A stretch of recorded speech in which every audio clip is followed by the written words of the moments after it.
All right, guys, this is Crazy Kevin. I'm here with my host, Angel Pacheco. Angel, how we doing? I'm doing great.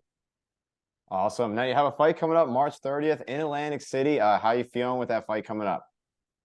I feel great. I feel confident, ready to go out there and put on a good performance. Now, what advantages do you think you have going into this matchup? I would say my endurance and stamina. He's very athletic and like explosive, but I feel like I can keep a pace on him and wear him out. Now, going into this fight, you are one of the biggest underdogs going into this fight. Does that give you any extra added pressure going into this fight? Uh, Not necessarily. If anything, it takes the pressure off of me and puts it onto him, right? Yeah, I would Um, agree. I think stylistically, he's a bad match. Like I'm a bad match for him, but I don't know who the odds makers are or whatever the case might be. But I know he said a couple things about like finishing me in the first round or something crazy like that. Uh, that's that's insane. I've never been finished in my life. If he thinks he's capable of doing that, I just don't see it. I honestly think I'll finish him within the second or third round in one of those rounds. Now, yeah, it seems like Kalen he likes to play some games like the mind games and stuff in the octagon and just outside the cage as well too. How do you fare with a guy that likes to play those kinds of mind games, and how do you avoid that stuff? Yeah, I guess in mixed martial arts I haven't really dealt with that sort of thing, to be honest. But it, I don't think it'll affect me, to be honest. It's just I'm fighting the same way I'm gonna fight whether he talks bad about me or he's nice to me. I'm gonna try to knock him out the entire time. So it doesn't really affect me in any way, and it's not gonna make me rush in there and try to knock him out any worse whether he's being rude or not. Yeah, I guess that's a good point. Now, with your fight coming up, with it being a week away, when do you officially travel to Atlantic City, and then when do you get Atlantic City? Is there any sort of sightseeing you plan to go to after your fight or even beforehand? No sightseeing at least. I'll be going out to Atlantic City Monday night, so I'll probably be snoozing off in the car. But with that said, we have practice Monday, and then we leave right after. I'll shower or whatever, and then head out that way. As for like the sightseeing and stuff, I'm just gonna come home and see my daughter. I miss her so much. My wife will be out here watching the fight, obviously live, but she'll be with grandma back at home, and I'm just excited to be there for Easter, see her find her little eggs and everything else, and have a good holiday with her and my wife, of course. Yeah, that's awesome. I'm actually from the Philadelphia area myself, so I'm actually going to be at the Atlantic City card as well too. So I'm definitely going to be Awesome. watching you there. So that would be really cool as well too. With you on the card in Atlantic City, you're actually the first fight. How do you feel about being the first fight, and what goes through your head being the first fight? It's been a really long time since I've been the first fight, so it's kind of cool. Honestly, I think it's best just that way. There's no guessing, right? I know 7 p.m. I'm fighting. Like the once we go live on TV, that's how it works, you know. I've had the privilege to fight on like UFC Fight Pass and stuff like that before, where they gotta stay on time for all that sort of stuff. So, uh, it's gonna be nice to know exactly when I'm gonna fight so I don't have to like think, oh, this guy might get knockout or this person might get submitted or whatever the case might be. So in that sense, I think it's kind of cool that I get to know exactly when I fight. Also, afterward, I get to watch Connor Matthews knock some other guy out. Hopefully, he doesn't steal my bonus win. That's awesome. Now, with your fight coming up, you with your weight coming up as well too. How's your weight cut going, and is it going smooth with everything coming up? So far, my weight cut's been going really smooth. It's my first time at 135. I haven't been this weight since I was really young. So, uh, yeah, no, it's gone great. The UFC PIs helped me with everything. I'm excited to make weight and actually be able to say I'm a 135er. Awesome. Now, you when you were on Dana White's Contender Series, you had like a viral video with Dana White. Talk us through that viral video and what it was like to meet Dana White. Definitely. So right after the fight, obviously, I was emotional and things. I was pretty much apologizing to my coaches before Dana walked in there, and he's like, "Hey, kid, I just want to see your ear. Crazy fight." He's like telling me how awesome the fight was and this and that. I got emotional. I just pretty much said, what I was feeling. I was like, "Hey, uh, I wanted to fight for you since I was 13, since pretty much the day I seen this stuff, I wanted to fight for you. I'm sorry I didn't perform, pretty much is what I told him. And I said, if you ever have a short notice opportunity, please take me into consideration. I know it might be dumb to say, seeing how I fought the way I fought, but whatever. And he's like, no, it's not dumb to say. He said, "You're the kind of guy that we like, and we'll make sure to keep you in mind if we got anything short notice." So at that point, uh, I didn't know that he had made up his mind at that moment. He didn't say anything to me. He just told me about me getting my win bonus or whatever, and I appreciated that. But I just wanted to make sure I threw that opportunity out there. Is like, if there is something short notice, please, please, consider me. They obviously ended up giving me a contract, so I'm super blessed for that. I'm excited about the opportunity, and now I'm gonna make sure I use it well. Awesome. Now you mentioned your ear injury as well too. Was that actually the worst injury in your career? And if it wasn't, which one was the worst? I'd say from training, I've had meniscus tears in both of my knees in the past. Ended up getting like scope. Uh, it's just cutting out the meniscus pretty much or part of it. Those sucks because it's like a little bit of long recovery in the sense of like, depending on it, it's scary to like go full blown, like once you have that because you're just kind of concerned about the knees. But I'd say that the knees. Other than that, the ear was just cartilage that swelled up and then got busted open during the fight. I actually had that uh ear damage before the fight from wrestling and things like that in practice. So it was something we kind of knew. Like, I hope it doesn't get hit too much. And obviously the fight ended up being like we landed 200 strikes on each other or something crazy like that. So yeah. Now, how do you think you've grown since that performance on the Contender Series? Uh, Honestly, I think the discipline, like staying more disciplined in training, not just in like weights or cardio or whatever, but like making sure to put like purpose into my drilling and purpose into things like that. That's one thing that Tyson has kind of like yelled at us all camp, right? Make sure everything has purpose. Make sure you're doing what you're gonna do in the fight. When you're drilling live. You're making sure everything's like almost perfect. Like you're doing it as close as real as possible. Um, and the reason I say that is because I do feel like a big flaw I had in that last fight was I knew exactly what I had to do early in the fight. I didn't end up doing it, and because of it, I ended up getting dropped with that left hand. So I would say just the discipline, um, and making sure that I stick to the game plan essentially. Absolutely. Now, when you first started training, was there any fighters or coaches that maybe took you under your wing when you first started? When I first started training, I was kind of like training out of my house and stuff like that. Like I was in my hometown of Wilmer, Minnesota. There's like a group of five guys I train with that really didn't know MMA or anything. Ended up my uncle was like my main coach after my dad like kind of passed me off to the boxing gyms and wrestling stuff like that. But after that, once I met Brock, he for sure was the guy, right? That kind of guided me through everything. He essentially managed me as well through amateurs, pros, up until the point I met Tyson. So I'd say Brock Larson most definitely has always kind of looked out for me, always kind of try to teach me how I should fight guys like himself because I didn't grow up wrestling and things like that. So I was kind of on the other side, like the other spectrum of a fighter. I was more of a boxer, jiu-jitsu guy, but in MMA nowadays, you don't want to sit on your back and hold guard and things like that. So I've developed such a style to almost kill wrestlers. And like I said, that's why I feel I feel that this is a bad matchup for my opponent.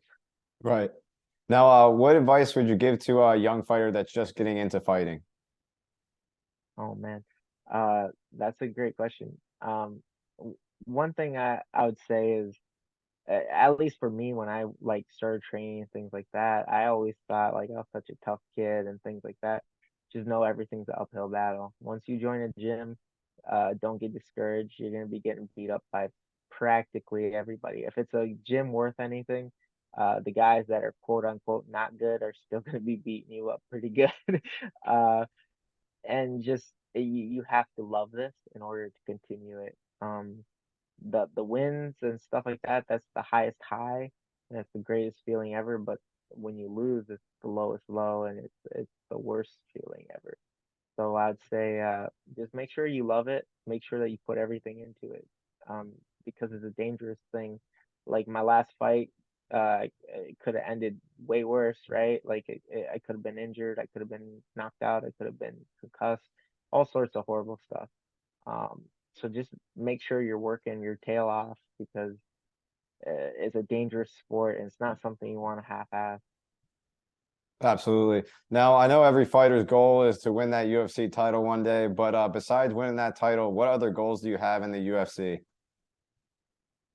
Um, Honestly, I just want to be in an entertaining style as well. Like I've always have always have like debates and stuff like that with friends that are like also in MMA and like good college wrestlers and things like that. And I see people fight and win fights, but they're not necessarily like a fan friendly style. And I'm not throwing dirt on anybody, but it's just me personally.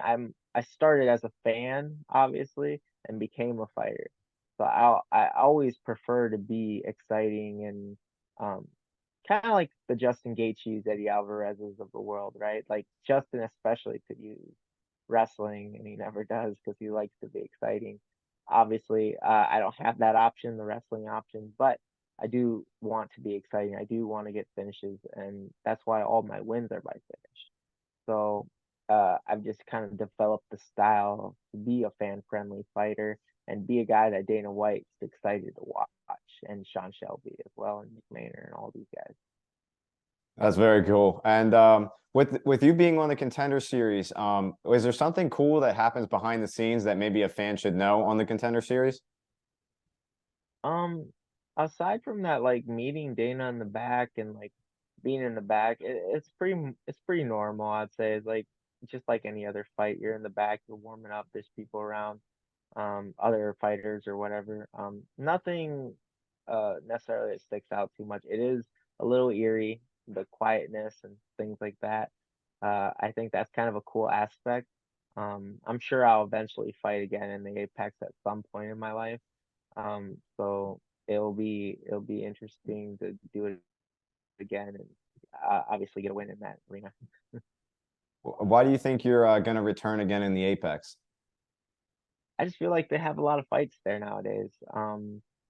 It's a pretty common place for like the fight nights and things like that. And I personally would like to get like 3 fights this year. So if they're gonna head back there, that'd be awesome. Heck, if they head to Minnesota anytime soon this year, I'd love that as well. That'd be awesome too. Now, with your fight coming up in Atlantic City, what is your walkout song that you plan to choose? It's from Tigre de Norte's Gal de Pelea. It's a song about a guy talking about how he's like a gamecock, and if you want to fight, pretty much you gotta fight him to the death, and if you think you take him, you're gonna have to kill him, kind of thing. It's got other stuff about it, but I'm not. I'm just the song's more so about the fighting part, nothing else. It's like country Mexican music, pretty much. Okay, how did you end up picking up that song? Yeah, so when I was young, I don't even know how young, but my dad used to always listen to it. Normally when he was drinking or whatever, because my father was known as like a street fighter from where we're back from and stuff like that, and scary guy, whatever. But he'd always listen to it, and I loved the rooster at the beginning, and then it's a cool song if you get a chance, go listen to it. But it's a rooster that starts off and the guy starts singing. But it was just something that resonated with me because my dad would always listen to it, and just I don't know, it always like caught my ear, and I loved it. And I look up to my dad a lot. Like I love him. He's made me the man I am today with every, his mistakes, his his uh his right doings, his just being a father, being there and being a dad. In my opinion, a good dad. Obviously, like I said, everyone has their flaws and things like that, but he's done a good job raising me and my sisters. So uh, it's like a tribute to him, but also it it's weird. Like if you don't know Spanish or anything, it might sound weird to you. Like my wife doesn't care for the song. A lot of people have told me the song sucks, but it just hypes me. It makes me think of him, how proud I'm gonna make him, and just to get after it. It makes me excited. That's incredible. That's really cool that that song does that for you, and that's gonna be really cool to hear it live. With that being said, I mentioned to you briefly that I'm a Taekwondo instructor and I teach about 150 Yeah, students at my school. With that being said, these guys are coming in every day. They're training all the time. They're always training to get better. What advice do you give them to always come in the gym to always strive to be their best version of themselves?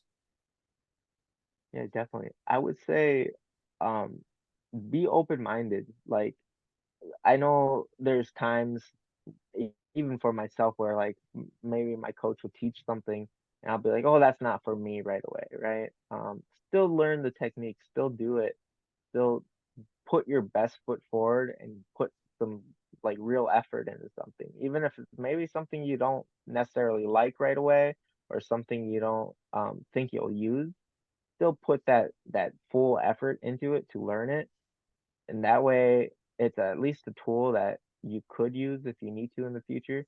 But if it's not, you can always learn it and then be like, okay, put this aside, and maybe like 10 years later you might be like, oh, that's right, that thing might work for me now, sort of thing, whether you're not flexible enough or less flexible or whatever the case might be. Because there's been multiple situations in my life, at least as a martial artist, where I'm like, I'll never use that, I'll never do that. And then literally 2 years later, I'm like doing it, and I'm like, what the heck? Why didn't you ever teach me this, Brock, or whatever? And he's like, I have, or and I'm like, oh, So it's just um, put real effort into learning something, even if you don't necessarily think you'll use it right away. Because I do think there's spots and places for stuff that you might not think you need at the time, but as long as you, like I said, learn it properly, it's still an option. And then even if it is something you got to brush up on, it won't be as hard. It won't be like picking it up again. Awesome. Yeah, no, I totally agree. That's definitely some good advice. Angel, last message before we let you go. Last message. I just want to thank everybody out here, the cartel, the guys back in St. Cloud, Minnesota. Obviously, my parents, my siblings, my family, my wife especially. She's been home alone with well, now our 3-year-old daughter, Alessia. Jess is a trooper. She puts in just as much work as I do. She works from home. She watches the kids. She does everything, obviously, when I'm gone. She does a lot when I'm there as well. Um, so Jessica, I love you. I appreciate you. Another thing, on yesterday was my daughter's birthday.